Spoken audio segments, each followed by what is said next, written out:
We call it reducing a household's footprint. I'm kind of going with Sean had said kind of address these items, please. So here we are, energy. Why? Because Houston is burning coal. Use less. So one way to use less is become empty nesters. Just kidding. Sit on your porch, do a home energy audit, have plenty of attic insulation, setback thermostats, LED lights, window film or high efficient windows. And window shading.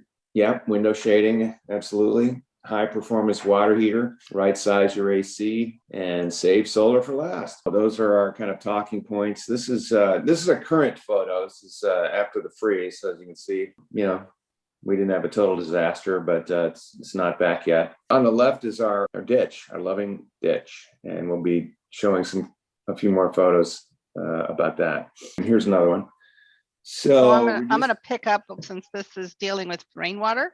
So one of the ways that we have tried to lighten our footprint is by capturing rainwater, creating rain gardens, porous pavement, really trying to slow the water down on our site and retain as much of it as possible so that we can use it.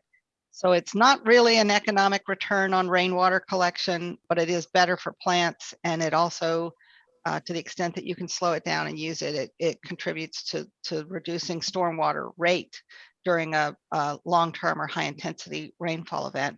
So the ditch that you see on the left side is really a detention swale. It's not so much a bioswale in that it's not heavily planted except kind of on the bank side. So it really only gets water when it's heavily raining, and it doesn't have anything underneath it in terms of infiltration. Well, it's open, but it still doesn't have roots to bring the water down. It doesn't have engineered soils underneath or any of those things that a typical bioswale would have. It is a detention swale, and we've worked to scientifically plug up the outfall with rocks until such time as it seems to fill up and then stay filled up for about a day. Because one of the dirty little secrets of most commercial detention on projects is that the outfall size that engineers specified to be able to get stormwater off without clogging also takes it off so fast it never really functions as detention. So this is true detention, and we've tried to hold the water as much as we can. You can see the sweet potatoes right next to it. So we've tried to integrate edibles in the garden as much as we can.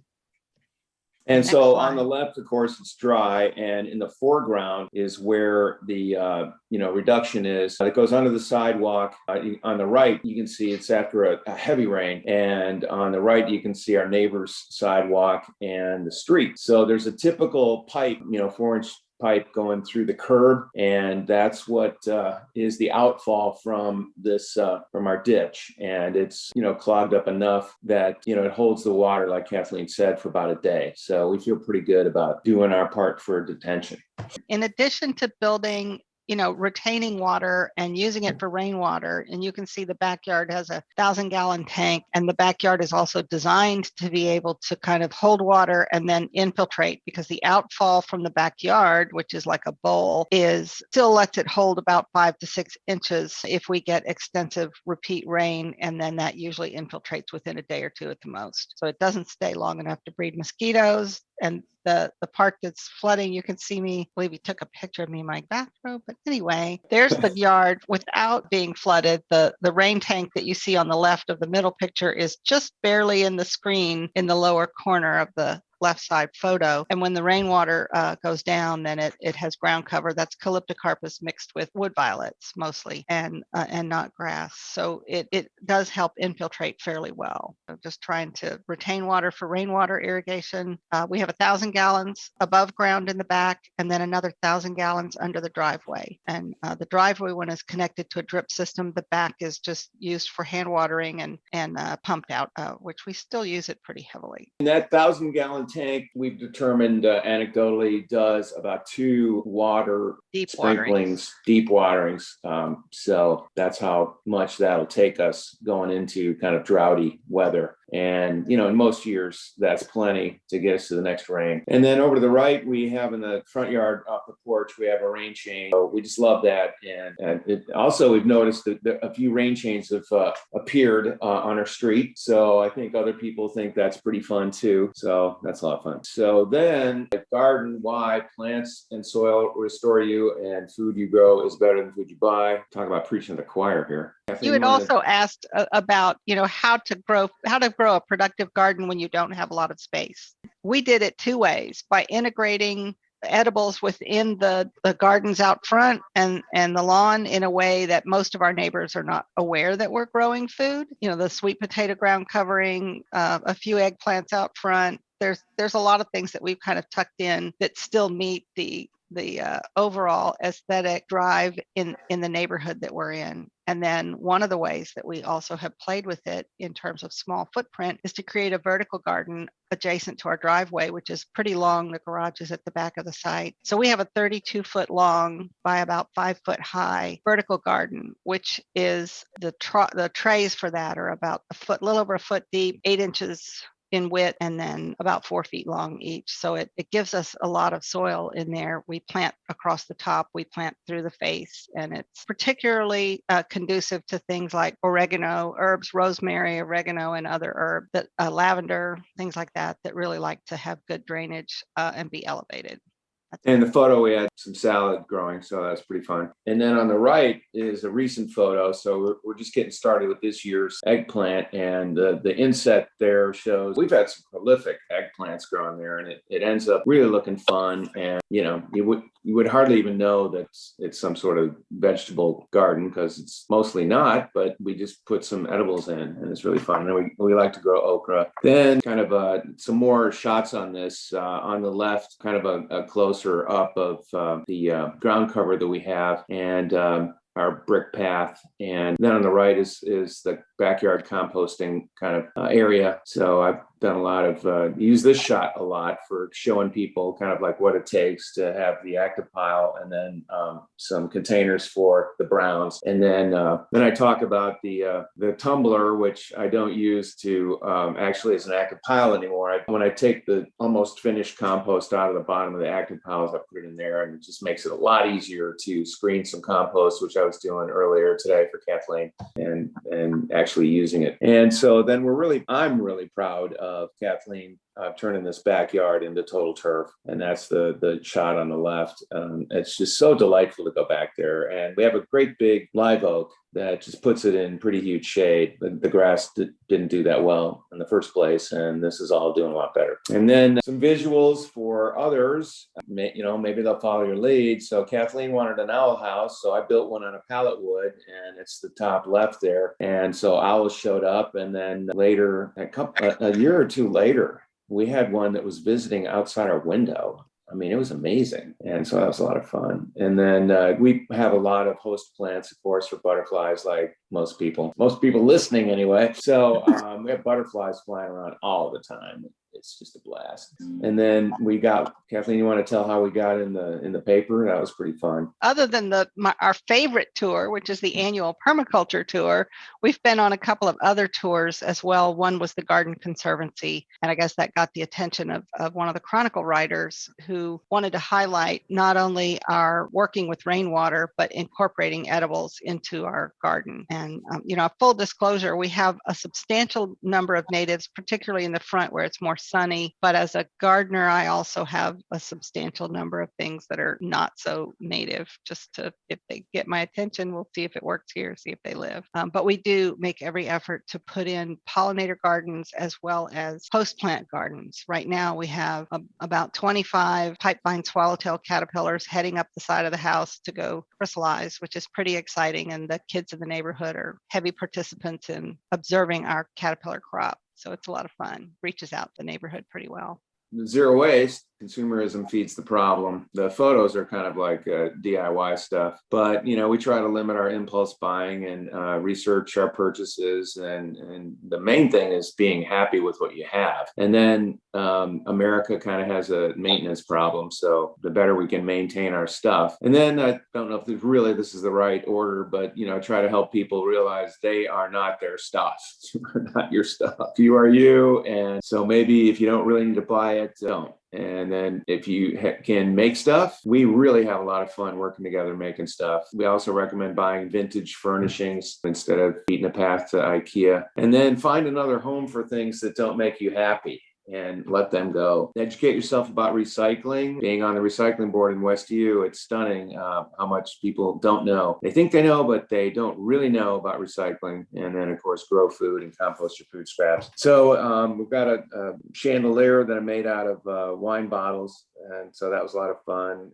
We made our own shades in our bedroom with rice paper using picture frames, which we bought, but we made it ourselves because it's a custom fit for every window. And then we had a fireplace in the house. So the mantle was original. And so then Kathleen, you want to talk about, she did a custom art piece up above it. And then she kind of was the project manager for the ceramic tile work. And then we also put in the hearth, which was not original. It was, just the floor and went straight up to the fireplace. So we used some vintage ceramic tiles, kind of mixed them together for the box part of the fireplace. And then we did our own mosaics for the surround. That's not so much a reuse thing, all because we did purchase some of the tiles for that, but we have incorporated a lot of just reused stuff. There were buttons and beads and all kinds of stuff that was left over around the house that got incorporated into the mosaic, that when you break it up and use it, it's, if it's the right texture and the right size, then pretty easy to incorporate that instead of buying things. The art piece above was made out, the frame is pallet wood, and then it's also covered with kind of old hardware cloth, and I cut some of the old wire that we had up in the garage and made the hanging down pieces. So just trying to make art out of what we find around the things that we're about to throw away or we've had around the house or somebody else is getting rid of, and just playing with it. And so on either side of the fireplace, we got some glass. We bought the glass containers. We have bottle caps in one and corks in the other. And then the tops were vintage City of Houston small size sewer caps that we got at some place in the Heights. And then I like to make lamp fixtures out of old stuff. So the one on the right, I used live oak leaves for the shade, which was on a colander, and I put acorns and acorn tops in the jug and made that light. And the one on the left, I used pallet wood, and then one of those heaters, the gas heaters that you find in old houses in their bathrooms, put an LED behind the pallet wood. And so I like making stuff like that. So then firmness, commodity, and delight. Why? Because the alternative is blah. You are not blah. And so inject happiness into your surroundings. And so on the left, we did some stenciling upstairs in that corridor, and that was a lot of fun doing that. And then there's a picture of Kathleen working on the mosaic, which was so awesome. And then one of my favorite Facebook-isms is Earth without art is just I just love that one. So then Sean wanted me to talk about the Green Building Resource Center. So this is kind of the homepage. And speaking of reuse, I got a bunch of sign letters from Kiki Newman. And so I'm still tickled to death with that. I begged her to give me enough letters for Green Building Resource Center. And then I had a pretty talented intern at the time who was going to architecture school. And so we kind of mapped out a color scheme for making the letters, really readable and grouping them into words and stuff. So that was a lot of fun. And from there, you can download this DIY do-it-yourself home energy audit, which is actually 4 pages. And this is really a great tool for people to kind of take stock, in what they have going on in the house and looking at ways they could potentially save some energy if they've got got things are maybe not feeling as good when the energy bill comes each month. So just a lot of practical, high humid climate kind of things to do. Then in the website, it's you have these pull downs and things like that. We do have this rain barrel, which we're sold out for the first time, which is kind of a post-COVID thing. We only had a limited amount of barrels that we could sell because of supply chain issues with the rain barrel bender. But Public Works got behind it, the water department, Houston Water. And so for about 2 years now, we've actually had a water conservation person, mainly because the state said, okay, Houston, you've jacked around just as long as we're going to let you without having a water conservation department. So get on the stick. So we did. We hired somebody. She's really great. And she saw the wisdom of trying to, kind of scale up technology to get across the people. So they came up with some money to throw at a little bit of a subsidy or discount. And so this year we're going to be selling over 1,200 rain barrels, which you might think that's not a huge number, Steve. But the biggest number we ever had, me doing it by myself, was like 850. So breaking 1,000 was good. So anyway, top right though, case studies, presentations, green links. So this next page is a green link. I have lots of links there for people to kind of noodle around if they're interested in this kind of thing. So then there was the Sierra Club Green Home. Thought that was pretty reasonable. And so that takes you to the Sierra Club. Oh my God. So what are the most environmentally safe refrigerators? I just thought that was interesting because I didn't have that on my links. Anyway, it's an interesting story. We're not going to get into it here, but there's lots and lots of links out there. And it's kind of hearkening back to that research what you buy kind of meme that I had earlier. Don't just go out and spontaneously get something that looks the best at the moment. And so then we wanted to have this return on investment story. And so this is something that Kathleen did for our co-housing group. And this is just exactly what people need to see. And I'm so thrilled. She didn't even need any coaching from me. She just did this. So Kathleen, you want to take it away and kind of explain a little bit about what we're talking about here? Sure. So those of you who've been to our house know that we also have a geothermal air conditioning system. And there's just, from my perspective, a lot of misinformation out about it's really geo-exchange, but geothermal systems and whether they're a benefit or not, or whether they're more energy efficient, whether they work in the South. And I think there's a lot of reasons for that. But bottom line is most of that is misinformation. But the real hold up to putting in geothermal versus some of the other systems that are out there is really, does it cost more? And on day one, it does, but on about year 7, it doesn't. And from that point on, you get a financial benefit. Of course, from day one, I think you get a benefit in that it is quieter, lower maintenance, and there's nothing outside in your yard or garden to be ugly or to make noise because it's all, either in your attic or underneath ground. So it's a system that is, really good from an aesthetic standpoint if you're on a small site and every bit of your yard is precious to you. So there's a close-up slide of this, Evelyn, as well, if you or I'm happy to share it. But what I was trying to illustrate to people is just, when does it pay back and how and what are the different ways? And so if you couple it with an electric water heater, then it actually takes the waste heat from the geothermal system and pushes it into the water heater. And we've been measuring ours and getting about 75 to 85% of our water heating off of the waste heat from the geothermal. So we're only spending about 15% of what we would normally spend for that. And by going with an electric heater, we don't have to vent it. And of course, at some point, if we get to go all solar, then we don't have to worry about the gas or the combustion gases anyway.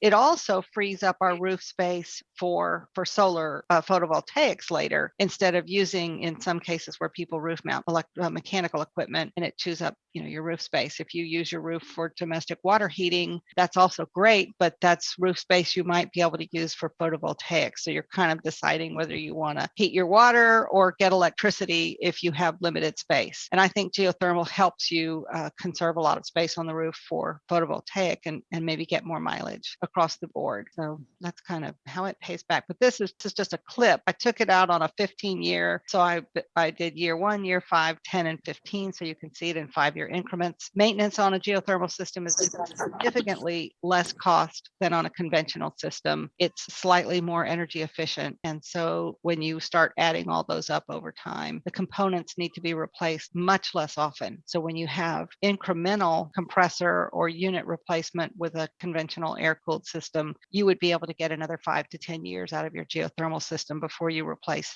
the equivalent components, and they're typically smaller to begin with. We would love to see more geothermal in Houston, and we're trying to tee it up for the co-housing project to be able to be a shared geothermal well. So we have 33 households. You get some economies of scale by being able to have a shared well that will hopefully make it even just a little bit more efficient. And then I think the big thing for me is looking this far out. So in year 15 is also the predicted year that the outside compressors would go and need replacement, except they don't all go together. But that's why you're looking at almost twice as much in year 15 for the major maintenance replace in that column. So it's always great to get people thinking about what's going to happen on down the road, because people don't think about that usually.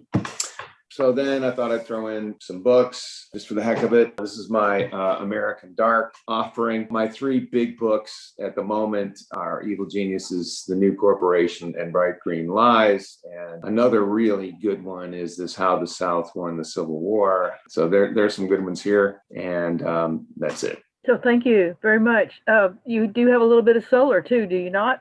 Right now the solar is actually driving the irrigation system. Mm-hmm. So it's the awnings on the west side of the house or solar panels that connect up to a small battery array in the attic, which drives the irrigation system with a uniform power. I will say, and we pointed this out on the tours, that when you do a whole bunch of firsts, the underground tank paired with an underground pump paired with solar power and a rainwater drip system. There were a lot of things that were just kind of the first time doing it. It's been hard to find professionals to help us design it and get it in right and honestly keep it going. So it's been a little more challenging than we like, but we're happy to be the guinea pigs on that kind of system so that hopefully other people will learn from it and be able to do it with less challenges than we had later.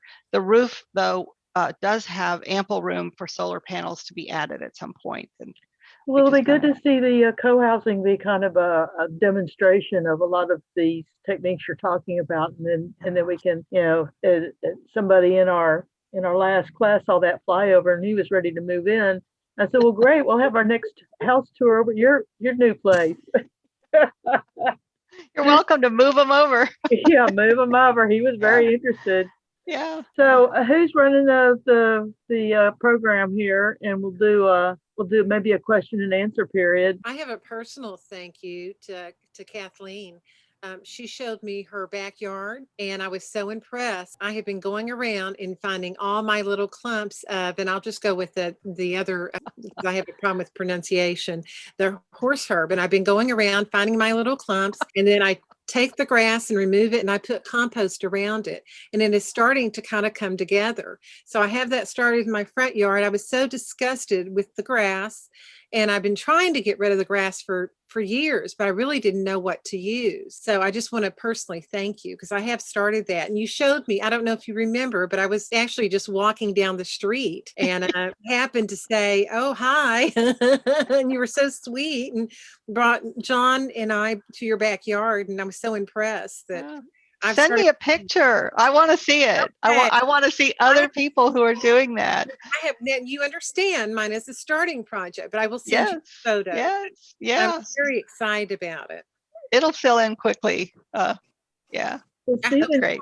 Steve and Kathleen have both been people who shared information with people who want to know how to do stuff on tour or with the Green Building Resource Center. Kathleen, I've seen her speak at many different lectures in years past. And one thing that you said one time was that if everybody had a water collection system on their lot, if that was incentivized, like they incentivize rain collection in Austin, we could bring down our flooding impact. We could get the the flash flooding, the tax day floods, and the smaller flash floods where we get a really high intensity event and our systems can't handle it that quickly, we could keep people's homes from flooding in those kinds of events. I mean, an Allison, a Harvey, we need to design more resilient in terms of our building elevations and other things in our built environment to be able to address those. But for the smaller floods that just really wear us all out and have a significant effect on insurance and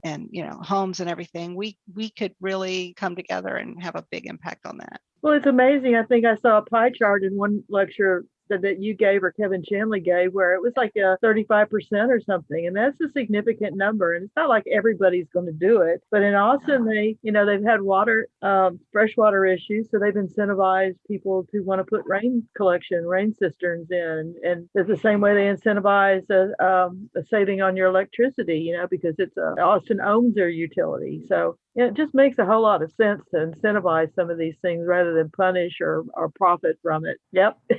Yes, it does. I have an observation about one other thing. A lot of people have turf grass. And I agree with you completely about getting rid of as much of it as you can. But the fact is that people use it a lot. And if they would cut at 4 inches as opposed to 2 inches, they would save an enormous amount of water, especially in hot weather.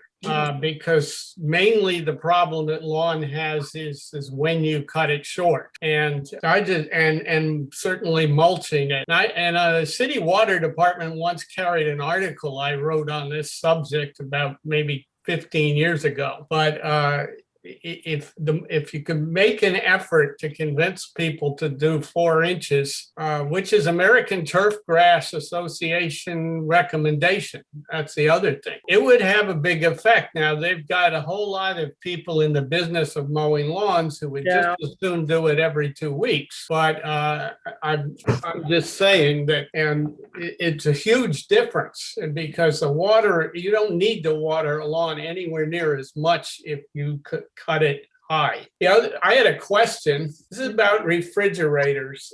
We, as you may know, grow a whole bunch of food, and we actually store a lot of it in refrigeration. So we have 2 refrigerators, one of which is in an unheated, uncooled, somewhat roof insulated outdoor screen porch. And many years ago, I tried to figure out whether it was more efficient to have both refrigerators inside or have one of them outside. And the reason I say this is because most of the year during hot weather, we're air conditioning at 78, and the annual average temperature is 72. So there's a mathematical question there, and also the question of whether the efficiency of refrigerators is linear, meaning as it gets hotter, its efficiency drops in proportion to the temperature change, or whether it's a curve, in which case,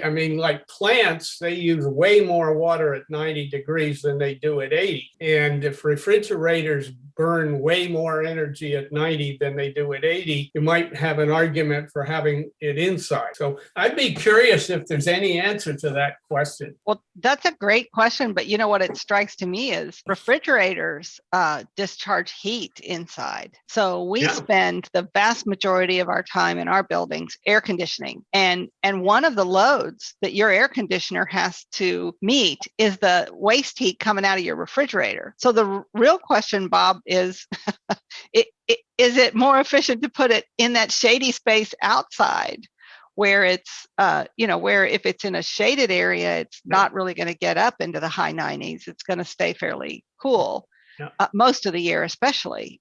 And so I'm going to guess that if you could put together a formula well enough to figure it out, and if you factored the air conditioning even at 78 degrees in your house, but certainly all of those people who go down to 75 or 72 are going to have a more extreme case. They're having to compensate for all the heat coming off the refrigerator. Ray and Gary have 2 refrigerators too, but I think one of theirs is in their garage, so it's not adding heat load. we have a freezer and a refrigerator in the garage. Of course, the garage gets really hot. Yeah, basically the current wisdom out there with the energy efficiency people is a lot of people will get that second refrigerator, that's much better and put it inside, which is going to be, it won't put out as much heat, and they're usually better insulated, and their energy star and what have you. So then the old one that wasn't kind of as good goes out the garage, and the garage is a lot hotter, and so that is kind of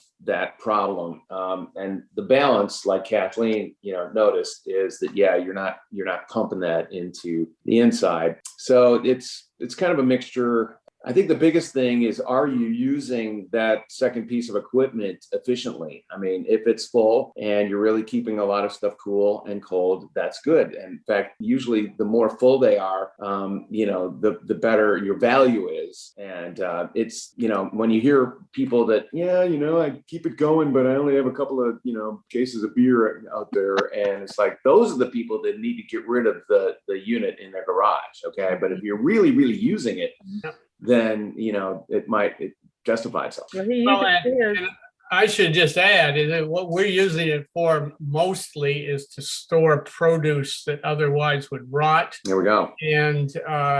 And otherwise you would have to buy in a store that was grown who knows where. And so I think in terms of that, the efficiency is there for anybody trying to grow food. But the question of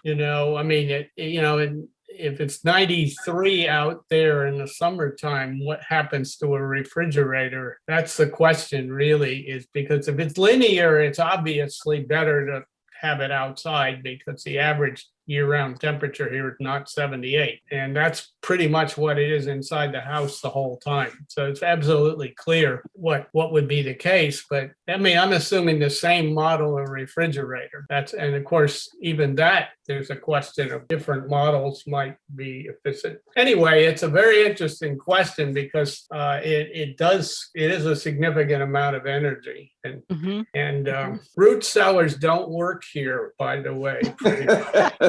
Right. No, we don't Bob, want to get in the ground. I'm glad you brought this up, because I've got some interns that are going to be starting next month from U of H downtown, and that's going to be one of my first assignments. Then I will put them on that research. We'll see what we come up with. I think you're pretty good. You're pretty safe, Bob, because you've got enough. When you redid your roof, you really improved the usability of that space, and it's very shaded with your deep overhang. So it's, you've adapted that space so that you can use it better, and you bring in your produce there and you wash it, and then you put it in the refrigerator, and it lasts longer because you've got this storehouse of that's your root cellar out there. So it keeps it for weeks or months or whatever. So I think you're doing. You wouldn't have room for it on the inside the way your house is, but I wouldn't put it on the inside anyway. I have a question. So the picture that showed your backyard or side yard where the water was standing next to the water collection, was that, I assume that's a low area, but did y'all make it a low area, or was it? all these yards make a bowl in the back. It started out a little bit low, and then when we put the swale in on the side, I intentionally kind of kept if this is the low area of the backyard and the swale is kind of sloping, instead of doing this and being able to get all of it, I kind of intentionally put a spillover point and kept about 5 inches in the backyard when we put in the side swale, so that we would still infiltrate. We have a very, very large oak tree in the backyard, and it, that needs an amazing amount of water. And because it's been there for so long, it'll infiltrate pretty deeply. So it takes about 3 days of really hard, steady rain before the backyard actually holds water. That's how much that oak tree can take. Because every time it rains, of course, it's theoretically filling up 7 inches or so. And yet it takes many days of rain before that water stands there for about 3 days. It's important to note too that you have a raised floor house, so yes, all that water in the back is not endangering the back of your house from flooding like it would at my house. Correct. It's because my backyard does the same thing.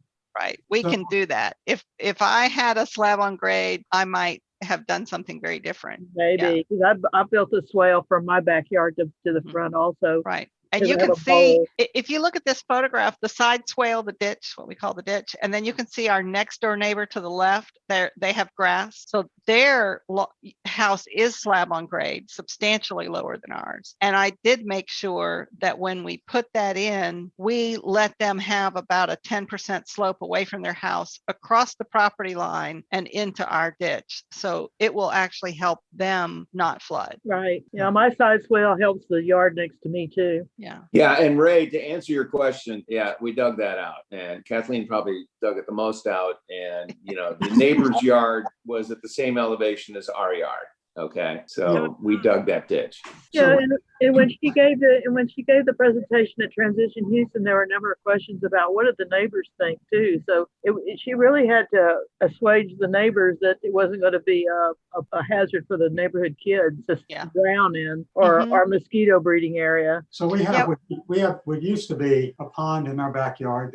We probably dug too deep, but it hasn't held water in a long time, but it's still there with lots of plants in it. And at some point, maybe 8 years ago, Gary dug a trench and buried a pipe, and from the water from our house flows into that. So it fills up on heavy rains and stays for a few days. One of the things that is worth thinking, I calculated the amount of water that came off our house during Allison before we had rain tanks. And it's an enormous amount. So you could say, well, we had 22 inches for 3 days during Allison, but we also had a whole bunch of water come off our roof, which is therefore what is happening right around your house is actually much more than 22 inches. It's more like 32 or 42 inches. And so when you catch it in rain tanks, coming off the roof, you can move it away from the house only when it's overflow. And so by Harvey, we already had 3 tanks and gutters. And so Harvey had, what did I figure? Well, anyhow, it was about 50% more than Allison rain in 4 days, but we had absolutely no type of flooding at all. The cisterns were very helpful in alleviating that, and that's because of simply because that's what it does. It catches whatever water you can hold and then discharges it away from the house. That's a good thing. Yeah, Quelly had a question. Her hand's raised. Oh, okay. Can you all hear me? Yes, ma'am. Yep. Oh, okay. Thank you. First, thank you. This is my first experience with this group, and I really am enjoying and learning so much. So thank you, Sean and Nancy, for telling me about it, and Bob, and inviting me. I can't see you anymore because I did something and I'm not physically on track with you, but I had some questions about.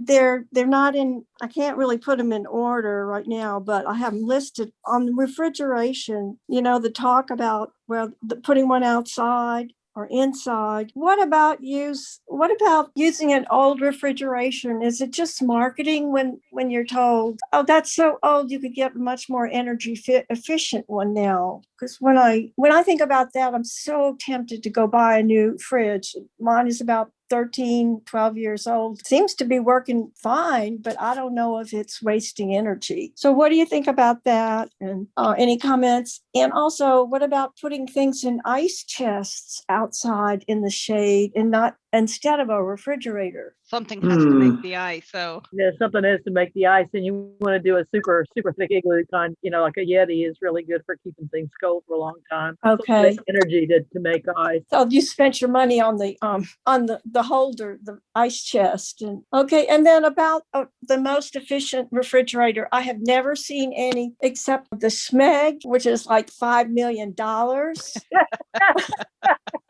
cute as a button, but are there any that are? Society. Yeah, if it How ain't long broke, your don't fix refrigerator's- it. Yeah, how long your refrigerator is going to last is another question. You might maybe you got lucky and you got a good one, and you're going to get 15 to 20 years out of it, right? But maybe you got a lemon, and maybe it died in year 8.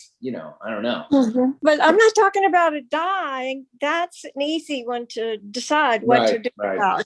Your refrigerator will tell you when it's ready to go. And I would say if it ain't broke, don't fix it. And if it's not a real obvious problem, then I wouldn't worry about it. Yeah, Okay. that's what I do. Okay, thank you. One less thing to worry about, Quayle. I have 2 comments. Thanks, Sean. I have 2 questions. On the refrigeration, what about replacing the insulation around the door? And then what about cleaning the coils? And those are just questions.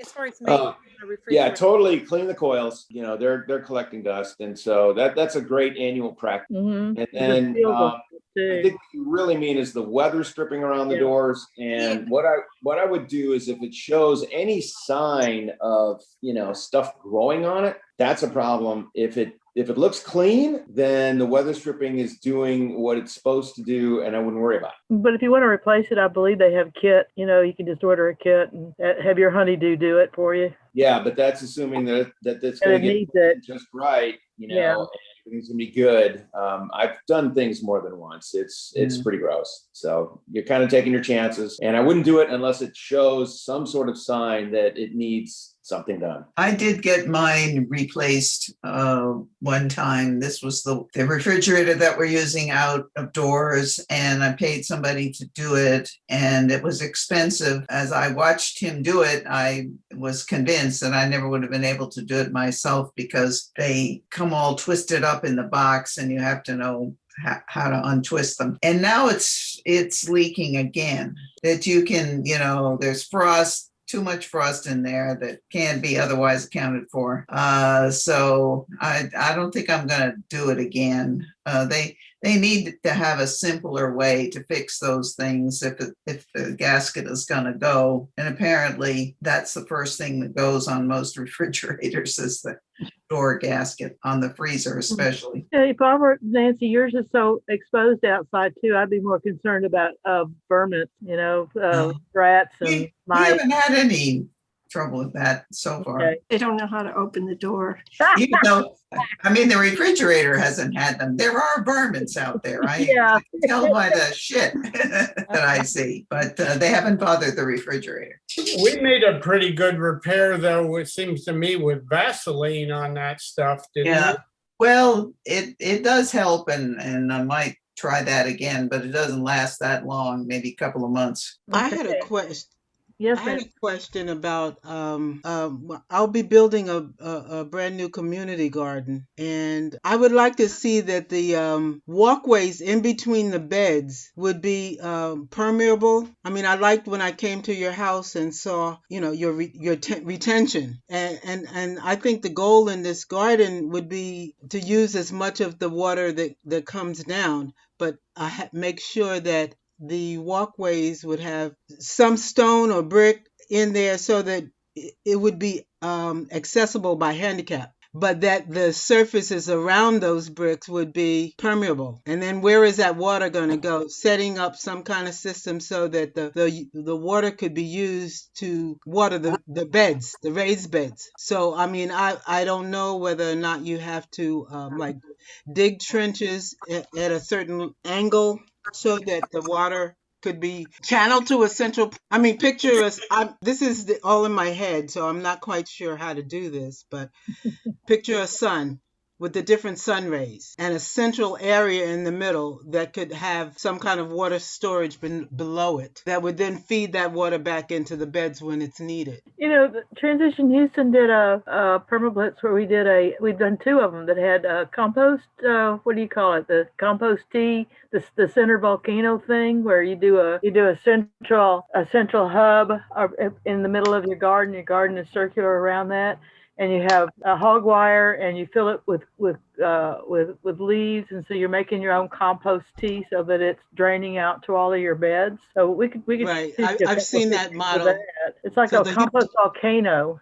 why I think that Okay. was called. I They would had think one. that it would be a real challenge to come up with something that's permeable and also handicapped accessible if you're thinking in terms of wheelchairs. Because like if you put, say, pieces of bricks or something like that, that then weeds are going to grow up in between there, and you're probably going to have to mow it, and it's probably going to end up being totally covered with, the weeds you've mowed. But that's Well, yeah. probably the best possibility that wouldn't involve, pouring cement and ending up with something totally impermeable. Yeah, Well, I'm thinking of stone, a good basis of stone that water could go through, and even if turf was around these, the bricks would be set on top of the stone so that they wouldn't be shifting. And if the bricks are in a line so that the mower could go through there if you were going to have grass in there, or the additional stone could go over it so that you wouldn't have to mow it. One or the other.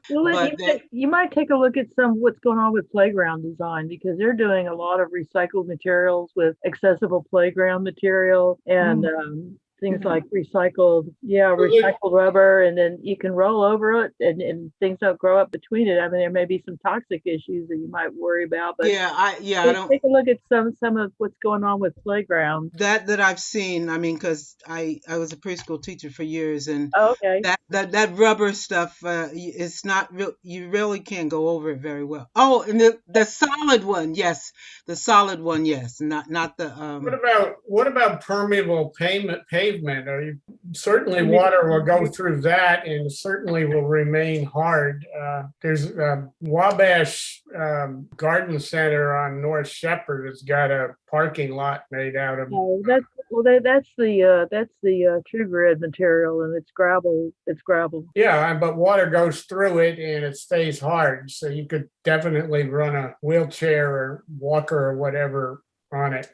They're just regular gravel. Okay. No. Yeah, so I It think has that's more some what I was kind thinking of about. a metal mesh thing in Well, there. yeah, right? they do a recycled plastic mesh, and they're a local company, and I've used them quite a lot. Steve will probably have a demonstration out at his resource center on the True Grid, or go to St. Arnold's Brewery. They have it all over their parking lots, but I see it everywhere now. And it's the grid holds the gravel, but sometimes they get enough gravel in there you don't even really see the grid. Yeah, actually, I guess what my That's the way to question go. is how That's would you channel the water so that once it goes through the mesh or whatever you put down, if it channels towards the beds, and how do you dig that out or trench it out, and then put stone under the beds so that it would have some place to sit until it can be pulled back up and used by the plants? If it's not too big and the pond in the center is deep enough, the water will drain there, excess water. Otherwise, it will just go into the groundwater under the beds. So if you have a deep enough thing at the end and the garden isn't too gigantic. So, I mean, you're basically going to have one at a deeper place every 15 feet or 20 feet or so. Has anybody here been to Tres Fincas Robles, the farm that's on the east side, the Three Brothers farm? Because they have a really unique way of doing their garden beds, and then they lay compost in between on the paths and let it compost, and then they just shovel it into the garden beds and put out more compost. It looks very accessible. Where is that? Tres Fincas Robles, the urban farm on the east end. What's the name of it? Tres Fincas Robles. I can probably send you a link. It's Three Brothers, and they have their garden open to the public all the time, and they do fundraising for nonprofits out there, and they have a garden stand, and they have some very innovative ways of doing huge garden spaces on the cheap. This is it. Ray and Gary are checking out. So we're at our 5 o'clock hour. So we can wrap this up. Thanks a lot. I really appreciate it. I learned a lot. Yeah, I'm inspired, and Me too. Thank you. Thank you. Steve, I'll be getting back to you to see if we can use any of the recycled stuff for this garden. Okay. It's a brand new one in Fort Bend County. Willett, do you have a nonprofit organization? Yes, it's at a church. It's a nonprofit. If you get your Yep. 501c3 Yes. paperwork too with the reuse warehouse at the end of Main Street, Yeah. they have materials you can just pick up for free, and it's available for nonprofits, and they have all kinds of building materials there for free. Reuse warehouse, reuse Okay. is at the end of Main Street. North Main. North Main, north of 610. I will be sharing the recording on our social network. And if any of you aren't already on our social network, please join. We would love to see you there. It's not Facebook. It doesn't have random people. It has just permaculture folks. And we would love to see you on there if you're not already there. Well, Steve is wrapping up his graduation this summer, so he will be certified and graduated by the end of the summer. Ah, well, congratulations on Congratulations, that. C. Thank Congratulations. you. Yeah, maybe we'll stream the whole graduation. Right. Ah, fun. Anyway, Excellent. and contribute to the dialogue and events and other things on the website too, please. And our next meeting is Juneteenth at 4:00, and the topic is youth and permaculture. And we will have some local educators talking to us about what they're doing. You said youth- June what? It's youth and permaculture, June what? June 19th. I said Okay. Juneteenth. You did. That's 19th. You said Juneteenth, and I go, yeah. I did. Well, I didn't know when Juneteenth was. Thank you, Steve, Kathleen. Really appreciate your time. Thank you. Cheers, everybody. Thank you. Thank you. you.